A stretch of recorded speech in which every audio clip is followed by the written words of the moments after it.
La surcharge mentale, c'est le fait de ne plus réussir à traiter les informations car elles affluent et sont trop nombreuses. Nous sommes tous confrontés bien entendu à ce phénomène, mais les entrepreneurs sont malheureusement confrontés encore plus à ce phénomène car ils doivent traiter une multitude d'informations. Les symptômes qui se traduisent peuvent être de l'irritabilité, le fait aussi de ne plus avoir de mémoire immédiate ou bien entendu, de surréagir à certaines émotions.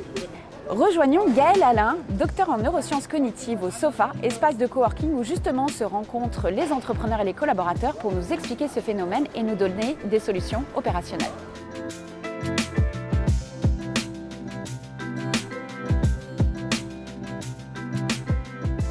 Gaëlle, vous êtes expert en écologie mentale et cofondateur de l'entreprise My Mental Energy. Oui. Qu'est-ce que, en fait, cette fameuse surcharge cognitive de l'entrepreneur ou ce qu'on appelle la surcharge mentale? Ça veut dire quoi finalement? Alors, la surcharge mentale de l'entrepreneur, finalement, elle n'est pas très différente de la surcharge mentale de tout un chacun, toute un chacune.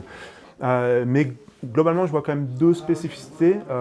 Une plutôt négative et une peut-être un peu positive, donc on peut essayer d'aborder les deux. La difficulté principale, je pense que c'est lié à la variété des tâches qui sont réalisées par les entrepreneurs, ce qui nécessite de leur part de sortir assez fréquemment de leur zone d'expertise et du coup, mentalement, intellectuellement, de sortir de ce qu'on appelle la zone de confort. C'est-à-dire si je suis bien, c'est qu'un entrepreneur généralement a une expertise dans un domaine spécifique, ça peut être un métier, une compétence spécifique, souvent, c'est le cas, oui. mais aussi ça lui demande une panoplie sur l'administratif, par exemple Exactement. la comptabilité, la stratégie, tout un tas d'autres choses qu'il ne maîtrise pas forcément, c'est ça? Or, voilà, dès qu'on sort de sa zone de confort, la manipulation mentale des informations est beaucoup plus coûteuse. À l'inverse, quand on rentre dans son expertise, dans sa zone de confort, on traite les choses de manière beaucoup plus automatique. Voilà, quand on part sur des domaines qui nous paraissent plus austères, c'est évidemment beaucoup plus compliqué. On est en perte d'énergie en fait. C'est ça. Il n'y a pas de rapport direct entre la quantité d'énergie dépensée et le niveau de performance auquel on accède. Non seulement il n'y a pas de rapport direct, mais bien souvent c'est le contraire. Et c'est un peu la clé. C'est-à-dire que moins je fais d'efforts, plus je suis performant. Et peut-être que c'est quelque chose que les entrepreneurs oublient un petit peu. Donc c'est le côté négatif et positif finalement. Le positif, c'est on peut traiter beaucoup d'informations, mais le négatif, c'est qu'il y en a peut-être un peu trop finalement. De toute façon, il y en a trop et surtout, il y en a trop en même temps. C'est vraiment là que le bas blesse. Ce qu'on appelle dans notre jargon la mémoire de travail, c'est un peu la puissance de nos processeurs et c'est la difficulté qu'a notre cerveau à traiter plusieurs informations en même temps. Et quand je dis plusieurs, finalement, notre capacité, c'est un nombre très limité, c'est 3 ou 4 seulement, là où effectivement, quand on est dans la vie trépidante d'entrepreneur, on a probablement tendance à se disperser. Alors justement, comment ça se traduit en termes de symptômes? Qu'est-ce qu'on peut voir apparaître pour vraiment voir qu'on commence à être en surcharge mentale? Un des premiers symptômes, c'est d'être submergé par tout un tas de détails, de perdre la notion des priorités. Donc ça, c'est assez caractéristique de la surcharge mentale. On ne sait plus où on va. Deuxième élément, des oublis, tout simplement. C'est-à-dire que quand je commence, alors c'est normal d'oublier, la mémoire n'est pas infaillible. On arrive tous à un moment dans sa cuisine en se demandant ce qu'on fait ici. C'est pas grave, la plupart du temps, il suffit de revenir de là où on vient pour que le contexte réactive ce que l'on venait chercher. Si c'est systématique, problème. Petit signe de surcharge. Et puis peut-être aussi une irritabilité. C'est-à-dire que quelqu'un débarque dans votre bureau avant même qu'il ait ouvert la bouche, vous avez déjà envie de lui sauter dessus. Alors c'est peut-être le pénible de service, mais si c'est systématique, il y a un problème. Est-ce qu'il y a des petites astuces, des techniques, des conseils? Alors la bonne nouvelle, c'est qu'il y a pas mal de petites astuces et en plus, la plupart du temps, elles sont faciles à mettre en œuvre. D'accord. Mais globalement, vous l'aurez compris, l'idée c'est d'être un peu raisonnable. Et comment alors? Alors, la première chose, c'est de lutter contre la tentation de la multi-activité, du multitasking. Voilà. On prend du temps sur une activité, on enlève ses mails, on coupe et on se dit 1 heure sur une activité ou même peut-être moins. Peut-être moins, une heure en termes de concentration. Et concentration approfondie, c'est beaucoup. Je crois que le délai qu'il faut viser, c'est plutôt 20-25 minutes. Être raisonnable pour pouvoir se concentrer, d'une part, et être raisonnable aussi pour offrir à son cerveau des moments de régénération. Et ça, c'est assez fondamental. Alors, comment on peut se régénérer, par exemple? Le sport, la méditation, ce sont des éléments Pourquoi pas, sont des façons, en tout cas, c'est des manières que certains ont d'offrir à leur cerveau des moments un peu privilégiés. Alors, mais il y a des choses encore plus simples. La première, c'est le silence, tout simplement. Et puis, des moments surtout où on ne confère pas d'objectif à nos pensées, à notre cerveau. Alors ça, je sais que c'est un peu paradoxal, et quand on s'adresse à des entrepreneurs, c'est le truc que les gens n'aiment pas trop ou ne comprennent pas trop. C'est en gros des moments qui paraissent improductifs. Les moments où on dort, évidemment aussi, et ça c'est aussi, on n'a pas abordé, mais un des risques de l'entrepreneur, c'est de comprimer ses nuits de sommeil, de ne plus dormir suffisamment. Or, il se passe plein de choses la nuit, et c'est pas suffisant. La nuit, il faut aussi, dans la journée, avoir des petits moments de relax. Vous avez cofondé l'entreprise My Mental Energy qui, justement, également apporte des solutions concrètes aux entreprises pour permettre aux collaborateurs, chefs d'entreprise également, dirigeants, de pouvoir solutionner, d'avoir des outils assez efficaces. Est-ce que vous pouvez nous donner quelques exemples de ce que vous mettez en place ? Alors, on a plusieurs solutions, mais My Mental Energy, finalement, on est éditeur de contenu, et de contenus qui permettent très simplement d'aider les gens à mieux utiliser leur cerveau au boulot. Alors c'est très prétentieux dit comme ça, mais on fait ça de manière très raisonnable en proposant des micro-capsules, des vidéos, petits exercices, des petites vidéos, des petits audios qui permettent, qui offrent par exemple ces moments de mode par défaut. On va proposer par exemple des musiques de concentration qui vont aider les gens à rentrer dans une bulle de concentration sur ce temps de 20-25 minutes dont on parlait.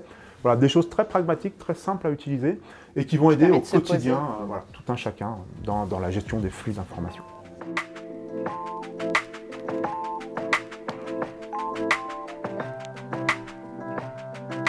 Bonjour Noël. Bonjour Laetitia. Donc vous êtes actuellement chef dans un restaurant à Pont-de-Chéruy et également entrepreneur en rebond. C'est ça. Alors quel est votre parcours ? Alors, après avoir un premier métier en bureautique, j'ai créé en 2010 une société de traiteurs où je faisais la cuisine.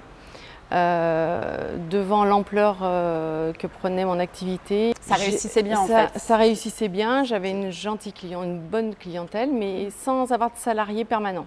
Voilà. Vous étiez seule à gérer l'activité. J'étais seule et je prenais des extras ponctuellement. Et j'ai voulu faire autre chose. Je me suis dit que la restauration, le restaurant par lui-même, c'était moins lourd. Par rapport à un service traiteur qui demande... Par rapport au service traiteur qui demande beaucoup de manutention. Par rapport à ma vie privée, je suis partie dans le sud.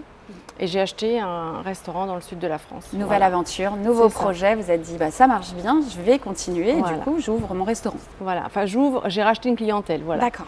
Donc c'était plus simple parce que quand on arrive quelque part qu'on n'avait pas connu, c'est difficile. Donc j'avais pensé au problème des menus, au problème du travail par lui-même. Moi, étant quelqu'un qui travaille beaucoup, je ne m'étais pas dit que j'allais rencontrer des gens... Des difficultés en fait. Qui aient des difficultés dans le travail. Parce que l'organisation, c'était quoi ? Vous étiez toujours en cuisine ? Vous étiez en salle ? Au départ, mon rêve, c'était d'être en cuisine parce que c'est ma passion. Et donc, je prenais quelqu'un en salle et en fait, au dernier moment, la personne en salle s'est désistée parce qu'elle ne s'est pas sentie capable. Donc, j'ai fait un recrutement rapide. J'étais en cuisine, la personne en salle était là pour me dépanner. Et puis à un autre moment, il a fallu que je reprenne la salle puisqu'en fait, ça n'allait pas. Voilà, donc j'ai embauché un cuisinier et j'ai pris la place en salle. Ce qui ne me convenait pas parce que moi, j'aimais bien être cachée en fait. Voilà. Tout s'est bien passé pendant un temps, sachant qu'il fallait quand même très régulièrement changer le personnel parce qu'il ne restait pas. Oui, ça souffre. Il y a un turnover énorme, donc ça a été un petit peu difficile. Financièrement, c'était très difficile. Toutes mes économies ont été placées dans le restaurant. Pour vivre, je vivais avec mon compte courant et pas avec un salaire. Oui. Donc pendant 5 ans, je n'ai pas eu de salaire. Oui, voilà. L'aventure a quand même duré 5 ans. 5 ans, voilà. Et ensuite, un matin, je me suis retrouvée sans personnel.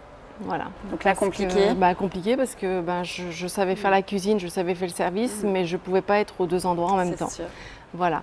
Donc il a fallu prendre une décision parce que financièrement, c'était très juste. Ma famille étant d'ici, et mes filles me disaient « Maman, reviens ». Donc vous êtes revenu du coup sur Lyon, vous avez liquidé l'entreprise, restaurant et vous êtes revenu sur Lyon. C'est ça. Alors revenons effectivement sur notre sujet qui est complètement en lien avec votre histoire sur la surcharge cognitive, la surcharge de l'entrepreneur. Finalement, avec le recul et l'accompagnement que vous avez bénéficié de 60 000 rebonds, notamment de l'accompagnement d'un coach, comment vous voyez justement cette surcharge ? Est-ce que vous auriez pu finalement faire autrement ou quelles ont été les clés pour vous ? Déjà, je me suis peut-être engagée dans un projet où il aurait fallu être 2. Oui. Et j'étais seule, donc c'était assez difficile de ne pas pouvoir partager les soucis de tous les jours. Il aurait fallu pouvoir déléguer, il aurait fallu pouvoir avoir une aide qui nous guide un petit peu. Et quand on est lancé, en fait, Ici, on est de temps en temps relancé par la chambre des métiers ou par la chambre du commerce, mais il faut y aller pendant les heures de service ou pendant, enfin, il n'y a pas d'horaire adapté à l'entrepreneur qui travaille, voilà. Et vous, du coup, vous aviez votre métier de chef, mais tout le reste aussi, finalement, qui a un peu pollué votre cerveau. C'est ça, oui, parce que le matin, très tôt, il fallait que j'aille faire mes achats. Bon, j'y allais pas tous les jours, je m'organisais, mais après, bon, toute la présence sur place dans l'entreprise. Et puis le soir, c'était la compta, c'était l'administratif, la prévision des menus pour le lendemain, toute la logistique, les commandes, enfin tout ce qui va avec, et éventuellement à pallier parce qu'on sait que le lendemain, un personnel va manquer. Il y a ce côté management aussi et recrutement qui était aussi plus compliqué pour vous. Voilà, ça c'est vraiment quelque chose que je ne maîtrisais absolument pas. J'étais beaucoup trop dans l'empathie. Alors je ne regrette pas être comme ça, hein, bien sûr, mais j'avais pas suffisamment ma place d'entrepreneur directeur. Voilà, et il aurait plus fallu que je mette des barrières. Et voilà, de par mon caractère, ça a été un petit peu difficile. Oui, donc vous étiez noyé aussi sous un flot d'informations, mais aussi cette surcharge aussi qui peut être émotionnelle par moment. Tout à fait. Qui vous a aussi peut-être submergé par moment, c'est ça? C'est ça, voilà. Ah oui, si un de mes employés venait et avait un souci, je pleurais avec eux, il n'y avait pas de souci pour ça. Ils avaient bien compris en même temps, voilà. D'accord, donc l'aventure s'est terminée dans le sud et là actuellement vous êtes chef et bientôt probablement d'autres aventures. Pour l'instant vous êtes salarié. Et puis pour l'instant je suis salariée, je pense pour un bon moment parce que aujourd'hui je suis dans ma cuisine. Je suis cachée, je me fais plaisir, j'ai la chance d'être dans un établissement où on me laisse faire, je passe mes commandes, je fais les plats que je veux. Vous vivez de votre passion. Voilà, ça fait un mois, mais je revis quoi, je revis. Et quel conseil enfin vous pourriez donner à d'autres entrepreneurs justement qui ont envie de se lancer dans ce domaine ou dans un autre justement? De vraiment s'assurer de pouvoir gérer l'ensemble de l'entreprise soi-même, si ce n'est pas le cas, de se faire accompagner, de vraiment mesurer l'ampleur du travail. Voilà, chose que je n'avais pas fait. Et peut-être se faire accompagner ou déléguer quand c'est possible. Se faire accompagner, il y a a priori, depuis que je suis à 60 000 rebonds, on se rend compte qu'il y a des tas de gens qui sont là, des experts dans tout genre qui peuvent nous guider, qui peuvent et ce n'est pas des choses forcément onéreuses, quoi. Voilà, donc c'est vraiment quelque chose d'important. Merci beaucoup Noël. Merci Laetitia. C'est la fin de cette émission de 60 000 rebonds dédiée à la surcharge mentale de l'entrepreneur. Retrouvez-nous le mois prochain pour une nouvelle émission et en attendant, retrouvez toutes les émissions de 60 000 rebonds sur tlm.tv en replay. À bientôt.